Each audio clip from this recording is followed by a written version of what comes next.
You know, it often feels like the norm to be busy, to be overwhelmed, to be drowning in endless to-do lists, to have countless projects running at the same time, to have our attention pulled by many different things. And yes, indeed, if you are a parent, for example, this is the truth. You are just practically chasing your own tail.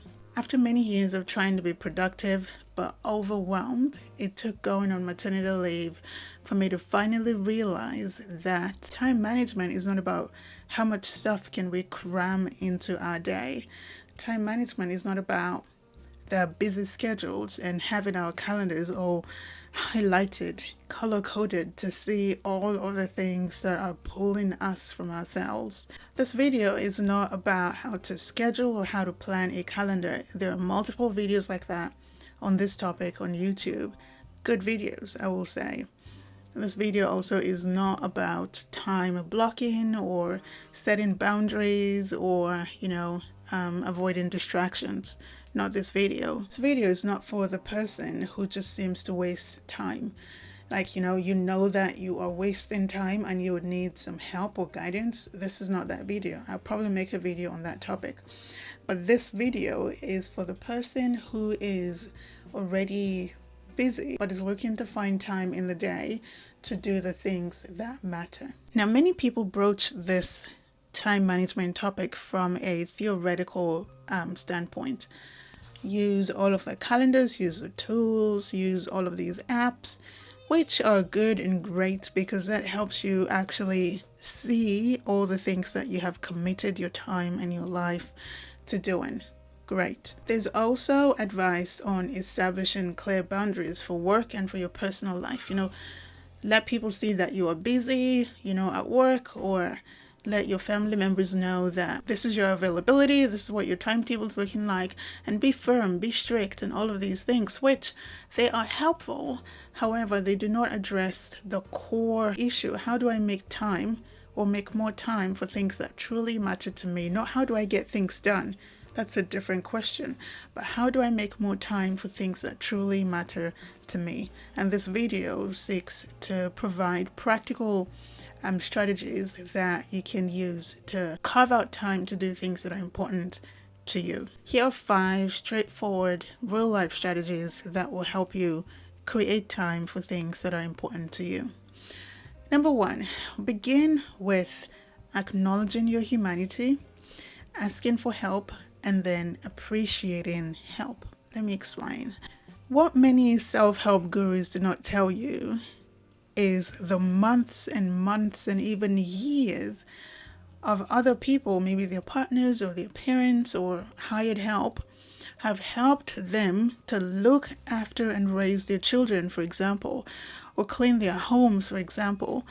All of the time that they have received from other people to help them do the things that you aspire towards, like write a book, for example, or start and grow a podcast, or start a business, or build an app, or even to get a degree. Behind every successful person is a group of help, a group of people, a group of support that you will never ever see or never ever know. So your first strategy to be able to do more of the things that matter to you is to ask people for help. You cannot do it all on your own. You can't. Just stop trying to. There's nothing to prove to anyone. There's no such thing as a self-made person. Get help. Get help. Sometimes that help comes with an invoice, and it is what it is.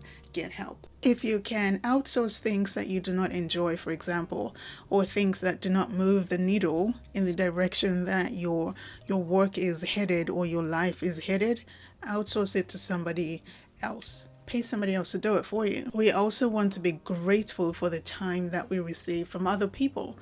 See, what we don't realize is that when somebody helps us with something, whether we're paying them with love or with money, they're not just giving us their effort and their love and their dedication. They are actually giving us their life, their time. If somebody drops everything to come help you, say babysit your kids, for example, or help you move houses, or help you prep for an interview that you have coming up, they have given you their time, their life, the least you can do is be grateful for it. So, how do we make more time to do the things that matter to us? Ask other people for some of these. Number 2, you could be 80% mom or dad on days that your kids are unwell, and 20% spouse, for example, or 20% house manager. And that's fine. That just means that other things do not get done. Work doesn't get done. Your commitments and your other relationships they do not get your attention, and that is fine. There is no such thing as perfect balance in life. It doesn't exist. Don't chase it. Forget about it. You could be, say, 50% employee, for example, and 40% spouse, with little to no time for your hobbies, little to no time for your children, little to no time for anything else. Matter of fact, you can give 100% of your time and your dedication to something, but you can never give 1% to 100 things. I think that one thing that we all need to do is accept that we can never be perfect in every role at the same time. There is no such thing as I have divided my attention perfectly among everything that require my attention. So, 2A, your attention, your planning and your scheduling and your time management needs to be fluid enough to allow for everything that life throws at us. You can plan all you want, but once your kids are ill, that's it.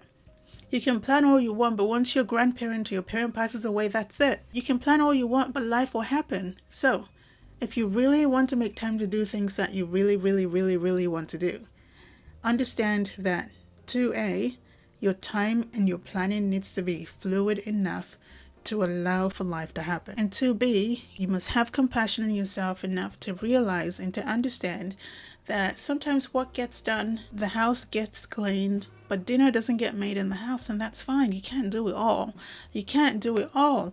No matter how good you are at planning, you can't do it all. Sometimes some tasks just flow into others and just steal time from some other tasks. And it is what it is. It is what it is. Number 3, there are only 24 hours in a day. We might as well use it productively, right? Effectively. Right? We might as well use some of it to do some things that matter to us, or things that move the needle in the direction that we are headed. If you are a student, for example, you're studying full-time, your full-time job is studying. If you have a newborn, that's your priority right now. Your home doesn't have to be in the best shape, and that is okay. You and your baby are fed, you're warm, you're dry. That you've won. You have won at life. Ask yourself this question.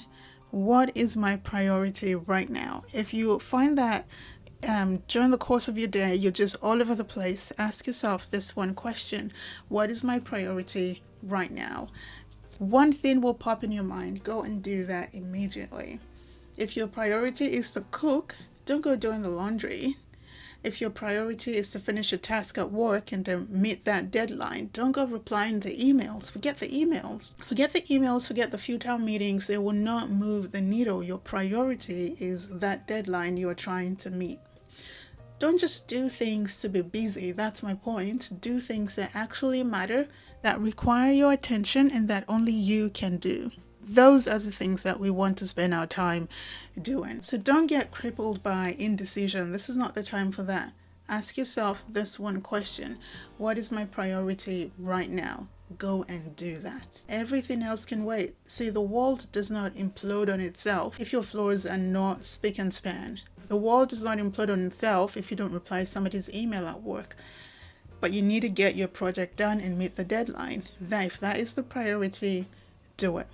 So how do we make more time? Prioritize. Do the things that matter today, right now. Next, we want to actively schedule time for relaxation and for hobbies. Actively. Just like we do, it's somebody's birthday, or it is this project is due on this day. When you're scheduling things in your calendar, you want to write down and schedule time for relaxation, for hobbies, for just sitting down and watching telly and letting your mind wander. That is very important to do. Life is not just a bunch of to-do lists and how to lose weight and how to make more money and how to exercise and how to eat right, or rolled up into one ball. That's not life. You want some downtime to relax and to chill. But you have to schedule these times. You have to be intentional about scheduling leisure times. And do you know what? When life does get busy, which, there are ups and there are downs, there are quiet times and there are just busy times in life. And when life does get busy, you can borrow some time from your leisure time. You can borrow some time from your downtime, right? Because you already have it there and you can quickly put out fires and then return back to normalcy. Number 5, develop routines for repetitive tasks to make them more efficient, more manageable, and to set yourself up for success. We want to minimize the effort it takes to do something that you already do so often. So if there's something that you want to do, you want to make time for something, whatever it is, you can insert that thing in your morning routine, for example, or in your lunchtime routine, or in your bedtime routine. Many of us, before we go to bed, you wash your face, you brush your teeth, you shower, blah, blah, blah. Insert something that you want to make time for in that routine. If the routine is already set and every night that's what you do before you go to bed, add something to that. You are more likely to get that new thing done, or at least get it started, than if you just were waiting until you had the time in the day for it. Another example is reading. If you want to read more, maybe add reading to your bedtime routine, to your nighttime routine, so that you read at night or you listen to your podcast at night or whatever it is. This way you have time for new activities without actually restructuring or moving your whole life around. Do you know what I mean? So if you want to make time for a new skill or a new habit or a new hobby, piggyback it on something else that is already set in stone. In the same vein, if you are already cooking, for example, for lunch or something, you might as well cook enough so you can have some more in the fridge for later in the day or later in the week. Or you could even make a lot more so that you can freeze them up for later in the future, maybe next month. We want to be efficient at things that we are already doing. That way you're not having to cook every single day. You don't have to make the whole meal. You can make parts of it.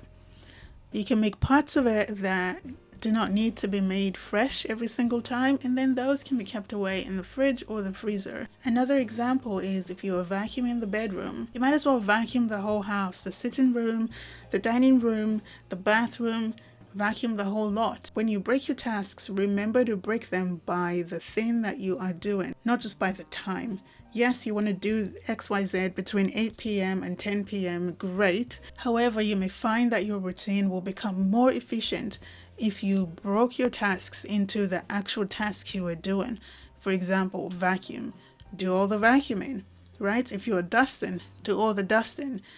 That way you save yourself some time. It does compound day after day after day, and you save yourself some time that way. See, there are tasks that happen very often, like every week. Getting groceries, for example, going to buy petrol, and fixing things around the house. Those happen so often. One thing that you can do is to set specific days for these kinds of errands. Setting specific days for particular tasks just help you get them done, help you get the thing done and become more efficient at it. Take a life admin day, for example, or a family admin day if you've got a family. Do it on the same day every week. How do you make time? Get groceries on the same day every week. Week in, week out, if you can. So, instead of going shopping for groceries twice a week or 3 times a week, if you can, bring it down to 1 day a week so that way you save some more time. We use our time by doing the things that we do with it every day. Watching YouTube videos, for example, sleeping, taking a nap, eating. But we manage our time by getting efficient at the things that we do with our time. And we create more time by outsourcing, by prioritizing, and by scheduling downtime, which we can steal from or borrow from in the future without any major repercussion. If you liked this video, I reckon you like this one here, where we discuss choosing the things that we engage in, even when they seem cool, popular, exciting, or within reach. Thank you.